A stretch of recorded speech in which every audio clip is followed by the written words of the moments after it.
Do you believe transit should be built to reach or help people in high priority neighborhoods, or should it be built where densities are highest?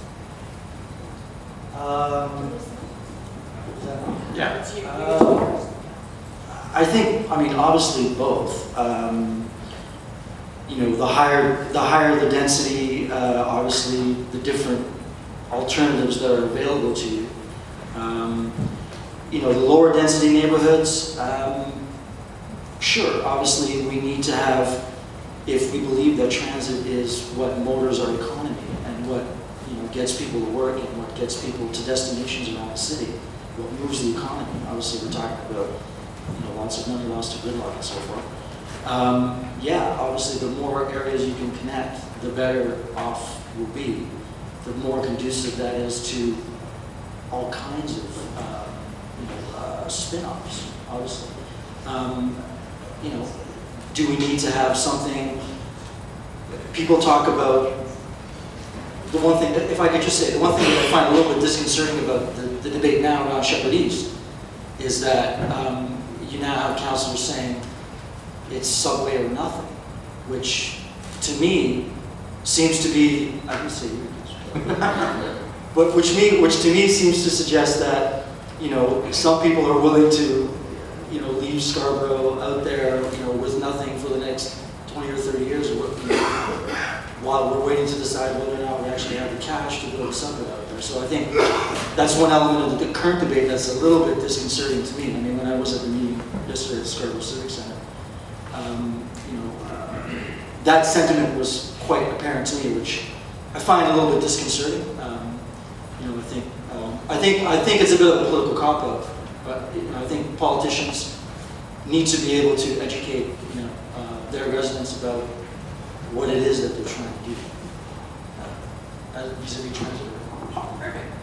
Well, as an educator, both at the post-secondary and secondary level, that's one of the tasks that I see as a counselor. My advice to my constituents is that the subway is the option that provides the largest ridership, answers effectively the most prominent challenges that we face, and gives us the greatest opportunity for economic growth, not only for that area, but for the city of Toronto. With respect to servicing the priority neighborhoods, the two in my ward, one north of Shepherd, one south of Shepherd, you'd have to take a bus to get to Shepherd Avenue anyway. And so if you're going to bus them to Shepherd Avenue, give them the fastest transit available, and that's subway. And there's no question at all. The research is very, very clear.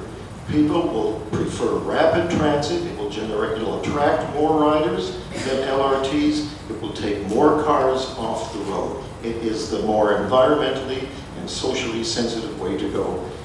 Better than the LRT, and that's confirmed by an exhaustive report done in 1992.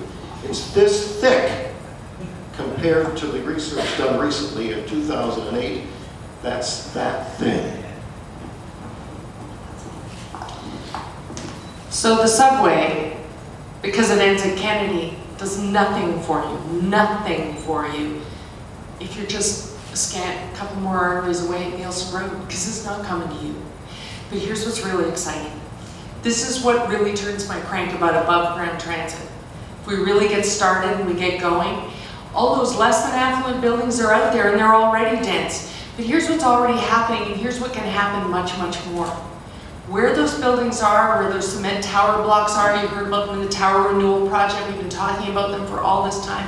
Imagine now that the development that's spurred by bringing that surface rail out there brings ownership, begins to balance that neighborhood, begins to bring people who are invested in that neighborhood in a different way, and spurred to come out there and travel through it in a different way. And imagine you can do it quickly, so that we don't have to keep pumping cash in to just bring social programs to try and resuscitate those neighborhoods.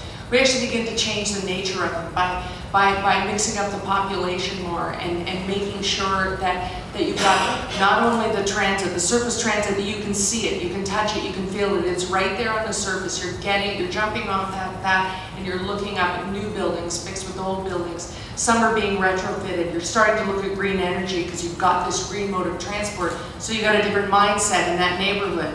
Sounds like Liberty Village or something, doesn't it? What if it was Jane and Finch?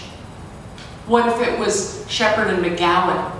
What if that TCHC, highly dense project right at Shepherd and McGowan, suddenly is mixed with ownership and tenants, and you can't tell which is which, and you can see how they travel. It's right there on the surface. That's what I'm talking about.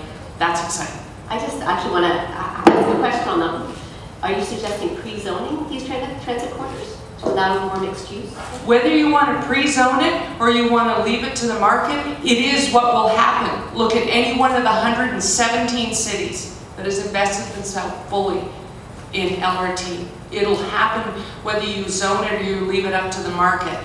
Our tradition in the city of Toronto is to have some control in it, to make sure that our chief planner is making sure that it happens in the way that we want it, that it meets our official planning, some of our more forward-thinking policies, our green building standards, our green ground development standards.